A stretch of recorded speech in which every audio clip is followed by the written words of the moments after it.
Një 31 vjeçar me shtetësi etiopiane banues në Mbretërinë e Bashkuar është arrestuar në flagrancë nga shërbimet e policisë kufitare të Sarandës në bashkëpunim me Frontex, pasi tentoi të kalonte në mënyrë të paligjshme një grup emigrantësh drejt Greqisë. Ngjarja ndodhi në orët e para të së dielës në zonën e njohur si Katajeto, pranë piramidës 74, në kufirin e gjelbër me shtetin grek. Gjatë kontrollit, forcat e rindit ndaluan një grup prej 7 shtetash me origjinë nga Etiopia, të cilët po tentonin kalimin e paligjshëm të kufirit. Ato shoqëroheshin nga Finan Kibron, 31 vjeç, që kishte marrë përsipër të organizonte kalimin e tyre në këmbim të përfitimit financiar. Sipas hetimeve paraprake, ky dyshohet të jetë rasti i dytë që 31 vjeçari kryente këtë veprimtari të paligjshme. Ai udhtonte nga Greqia drejt Shqipërisë nëpërmjet pikës kufitare të Kakavijes, merrte grupin me të cilën kishte komunikuar më parë dhe përpiqej t'i kalonte përmes kufirit të gjelbër.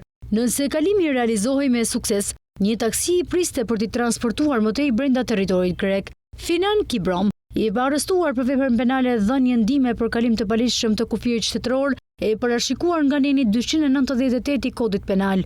Ndërkohë, 7 shtetasit e tjerë të huaj do procedohen sipas ligjeve në fuqi dhe do të kthehen në vendin e tyre të origjinës.